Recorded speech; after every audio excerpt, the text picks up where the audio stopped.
ce passage d'évangile qui nous est proposé pendant le temps de Pâques est un passage d'évangile qui, comme tous les passages d'évangile ou presque, est d'avant Pâques, et celui-ci, il est justement avant même la Passion. Je pense qu'il nous faut bien nous mettre ça dans la tête pour bien comprendre, ne serait-ce que le début, que votre cœur ne soit pas bouleversé. Donc le contexte nous incite à comprendre le côté difficile, compliqué, qui rejoint beaucoup de difficultés, peut-être aussi, et de complexité de beaucoup d'entre nous, des croyants. Jésus s'adresse à ceux qui lui sont proches au moment de partir. Voilà. Est-ce qu'il y a donc dans ce que Jésus nous dit une phrase que vous retenez et que vous trouvez particulièrement stimulante, que vous trouvez qui vous reste, qui résonne en vous profondément? La première phrase, tout de suite, ne soyez pas inquiets. La toute première phrase, ne soyez pas inquiets. Pour moi, c'est une phrase qui m'accroche tout de suite et qui me résume tout le reste, dans la mesure où c'est quelque chose qui, pour moi, s'applique aussi bien au domaine d'Église qui nous concerne aujourd'hui qu'au domaine civil. C'est une phrase qui invite à avoir confiance dans l'avenir, qui est ouvert vers l'espérance et l'optimisme. Moi, la phrase qui me parle le plus, c'est « Je suis le chemin, la vérité et la vie ».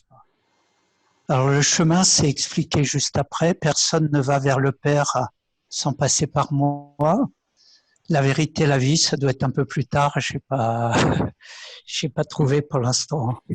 Mais c'est une phrase qui vous convoque quelque part, qui vous stimule.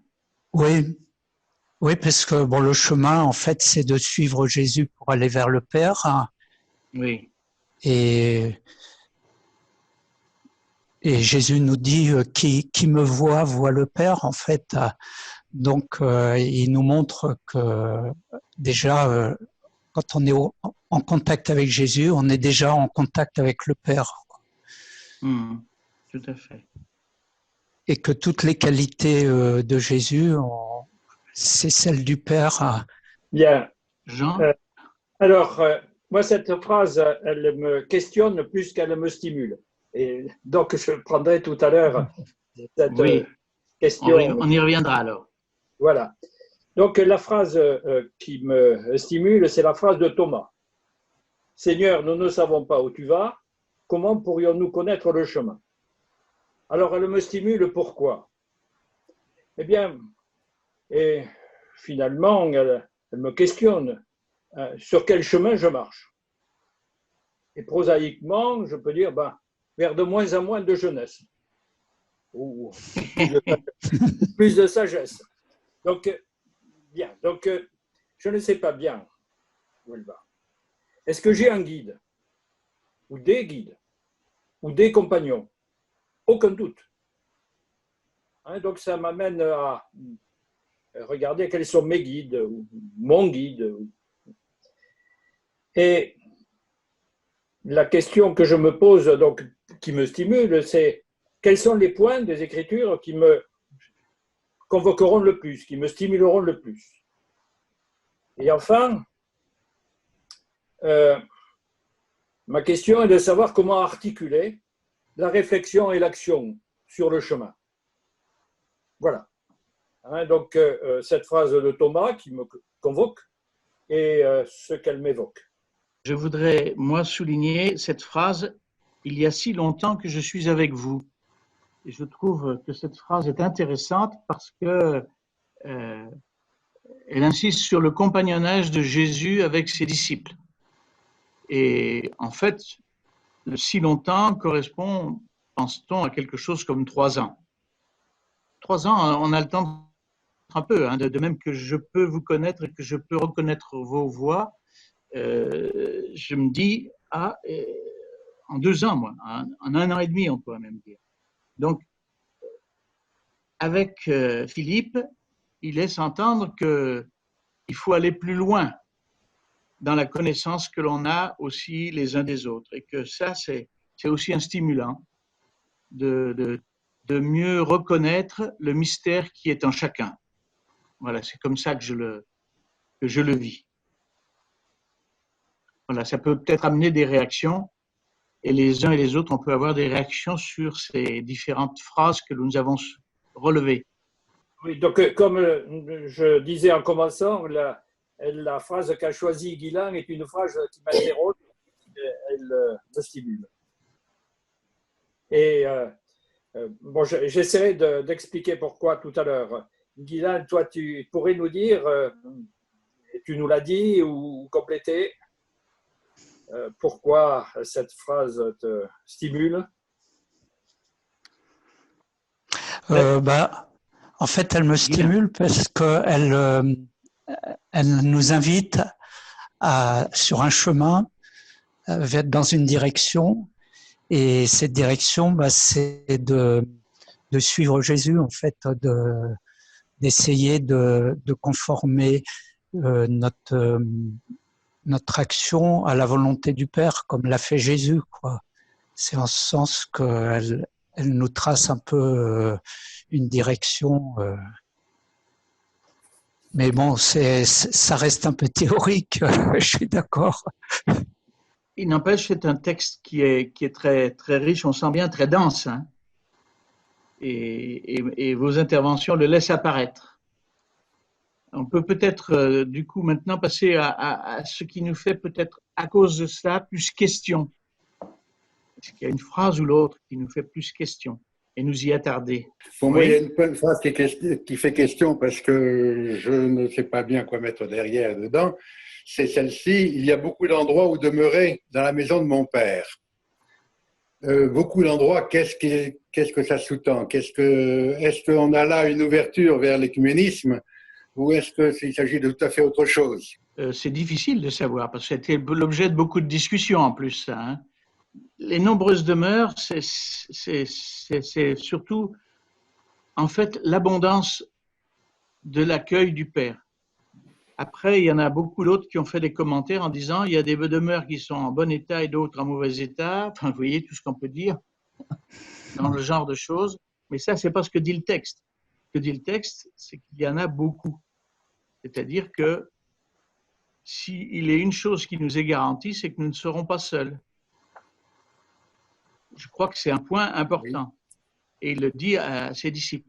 Après, les limites de cela, la question, l'écuménisme, il fait partie de cette ouverture universelle de l'amour de Dieu, c'est tout. Hein. C'est ce dont nous essayons de témoigner tous ensemble, dans la diversité de nos traditions, de nos racines. Voilà. Mais je crois que c'est ça que ça veut dire. Hein. Mais là, c'est plus l'horizon à mon avis, de la grande miséricorde du Père qui accueille tous, qui nous accueille tous, voilà. Mais en même temps, il nous accueille chacun. Et ça, c'est quand même drôlement important qu'il puisse y avoir juste après, je pars vous préparer une place. Oui, moi j'avoue que j'ai beaucoup de difficultés aussi, beaucoup d'interrogations avec cette phrase, comme beaucoup d'autres, dans la mesure où il s'agit de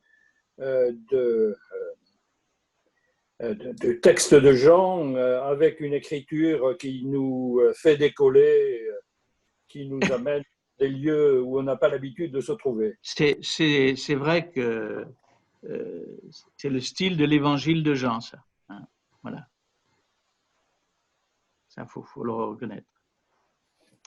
Et c'est très, très particulier et parce que du coup, c'est tout rempli d'un tas d'éléments qui ont été médités et portés par Jean. Donc, c'est sa manière de parler. Et quelquefois, entre nous, nous n'avons pas tous les mêmes manières de parler. C'est pour ça d'ailleurs qu'il faut qu'il y ait 4 évangiles. Celui d'aujourd'hui, c'est celui de Jean. Voilà. On essaye de faire avec. Mais Jean, c'est un joli nom, n'est-ce pas?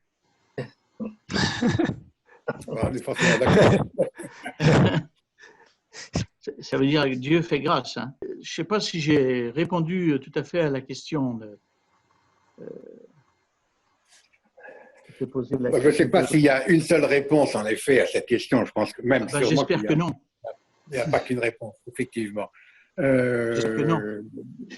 Donc, oui, votre réponse, je la reçois bien sûr, mais on ne peut certainement pas être exhaustif sur ce texte en l'espace de quelques minutes. Non, c'est sûr. C'est sûr. Même déjà en disant la maison, il dit la maison et il dit pas, il parle pas du temple par exemple. Il ne parle dans ce sens-là, c'est la maison, c'est le lieu où il habite, mais c'est pas une désignation qui vise déjà à sacraliser le lieu. C'est là où il est. C'est où il est, voilà, où il habite. Ce n'est pas un habitat, en effet, c'est en fait c'est près de son père, parce qu'il annonce à ses disciples, il leur dit avant, là où je vais, vous ne pouvez pas me suivre maintenant. Donc il annonce qu'il va vers son père, là où il peut aller que seul pour l'instant, ça préfigure la passion, donc, et il dit bien, je reviendrai vous chercher. Je reviens vous chercher, je vais vous préparer une place et je reviendrai vous chercher. Et il s'adresse en fait, alors là, bon, à ses disciples, mais on peut, pense qu'il s'adresse à toute l'humanité. Et alors l'humanité, quelle est-elle? C'est l'humanité avec ses disciples ou ceux qui se revendiquent de son enseignement. Et puis il y a tout le reste de l'humanité. Est-ce qu'on englobe la totalité de l'humanité?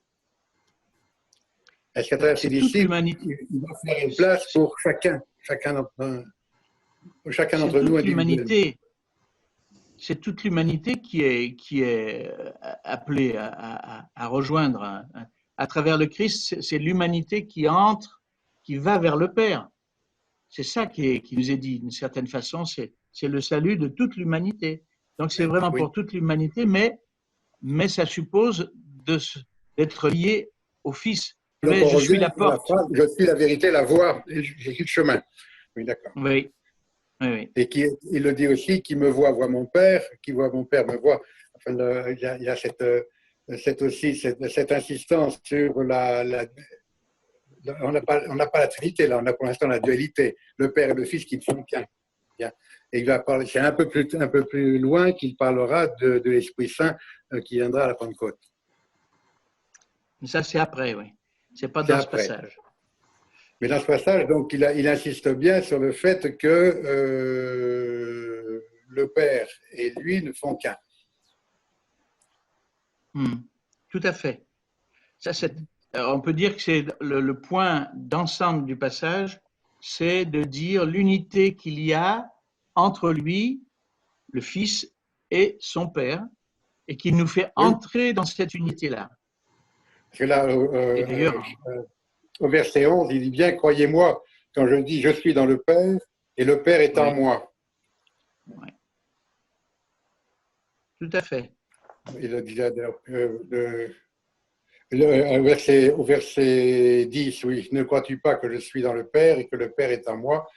Les paroles que je dis à tous ne viennent pas de moi. Donc là, il y a bien, sur ce chapitre, il insiste bien sur la fusion qu'il y a entre le Père et le Fils, entre lui et son Père. On a des petites différences de traduction qui peuvent interférer là, nous. Hein. Mais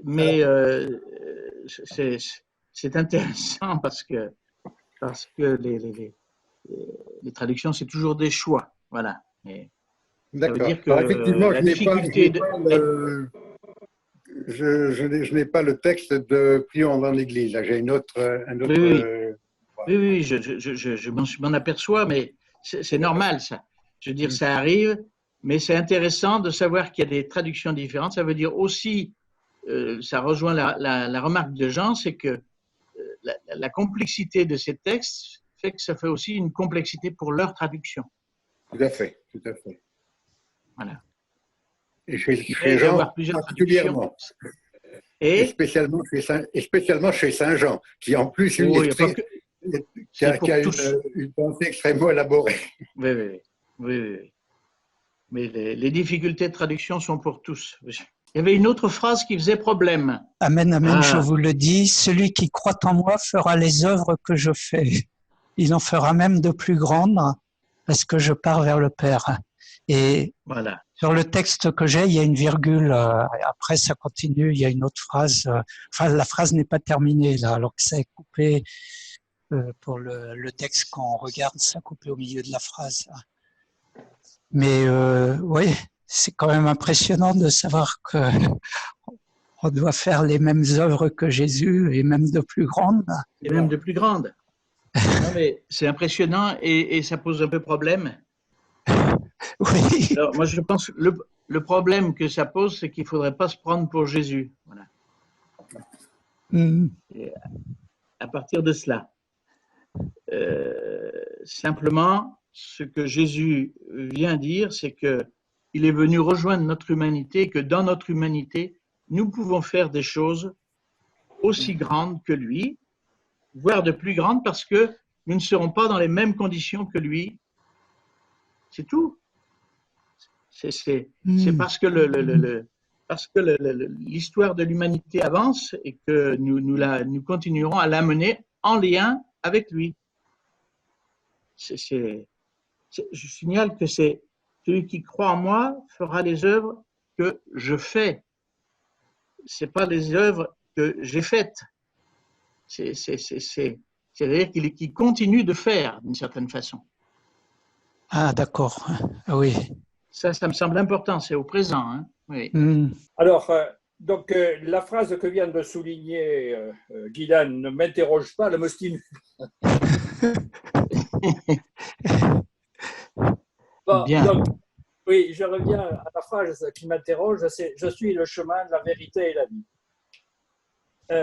C'est pour moi une question forte, importante, car il me semble qu'elle n'ouvre pas la porte à la discussion, à la contestation, c'est une affirmation. Et comme il y a beaucoup d'affirmations dans le passage que l'on lit, donc ce n'est pas le moment de les lister, mais n'y a-t-il, ma question est la suivante, n'y a-t-il qu'un chemin, puisque c'est le chemin, la vérité, la vie. Il n'y a pas de discussion, il y en a une. Et donc, ça me pose problème. N'y a-t-il pas de place pour la tolérance?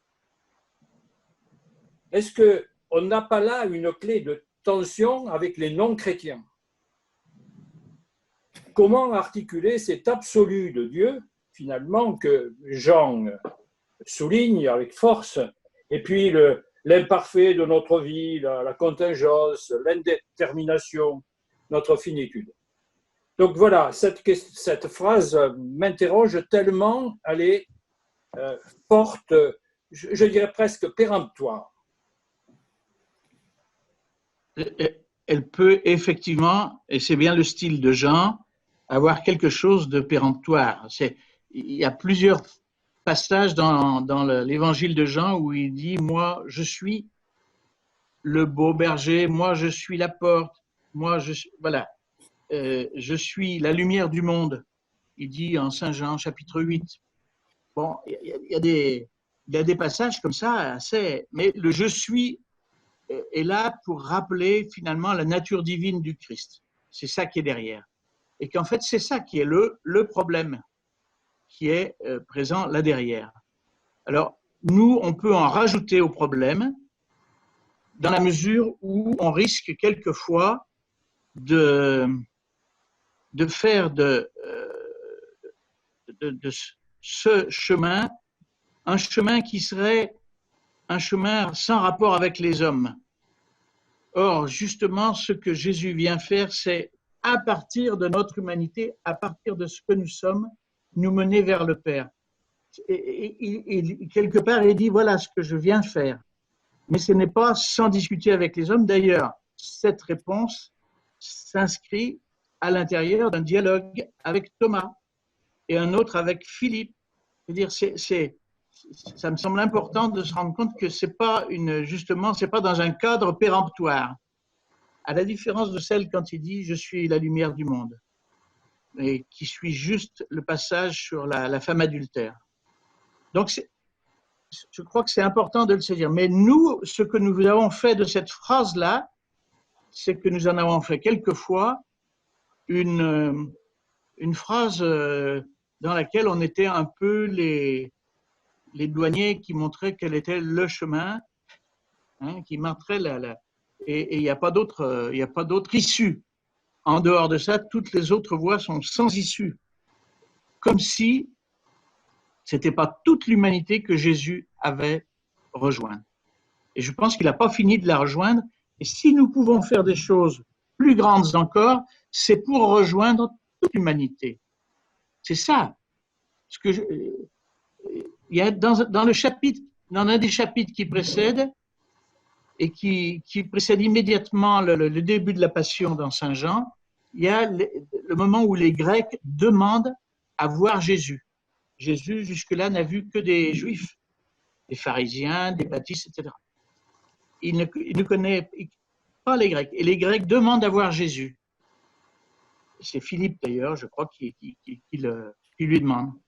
Eh bien, il dit à ce moment-là, ça y est, ça commence à prendre. Et à mon avis, quand il a dit après, celui qui croit en moi fera les œuvres que je fais, il en fera de plus grandes, c'est ça. Alors, il ne faut pas prendre le terme, moi je suis le chemin, la vérité, la vie en termes d'exclusive, mais bien en termes d'invitation à avancer, comme ça a été dit tout à l'heure. Le chemin, et puis ne pas séparer le chemin, la vérité et la vie. Très souvent, on a fait dire « moi je suis la vérité ». Et puis, soit dit en passant, moi je suis avec celui qui a la vérité, donc moi j'ai la vérité aussi. Je ferme cette parenthèse. Mais là, c'est le chemin, la vérité et la vie. Il y a une relation étroite entre la recherche du chemin, la recherche de la vérité et le désir de vivre. Voilà, il me semble. Je ne sais pas si je réponds, mais je crois que ça peut s'interpréter autrement que de façon péremptoire. Ce qui me semble important, alors pour conclure, c'est que dans ce moment où Jésus se présente comme le chemin, c'est le moment de la Pâque, c'est le moment du passage. C'est une dynamique qui est indiquée. Et c'est ça qui est le plus important. Et je pars vous préparer, je reviendrai, je vous amènerai. Et voilà la phrase aussi que j'aime beaucoup, c'est « là où je suis, je voudrais que vous soyez vous aussi ». C'est-à-dire, vraiment, je veux vous emmener sur ce chemin-là jusqu'à mon Père. Et c'est toute l'humanité, hein. Il ne dit pas simplement ça à quelques privilégiés, etc. Non, ils ont été appelés, mais pour pouvoir faire connaître à l'ensemble de l'humanité. C'est ça, c'est pas simplement pour eux. Donc, c'est cette dynamique-là du passage dans lequel Jésus est en train d'avancer, qui nous invite à méditer, à comprendre, pour que nous-mêmes, on n'hésite pas à avancer à sa suite. Et effectivement, c'est un moment tout à fait important. C'est la manière dont Jean médite la Pâque de Jésus et nous fait méditer, nous, disciples, qui n'avons pas fini, à mon avis, de poser des questions, comme Thomas et comme Philippe.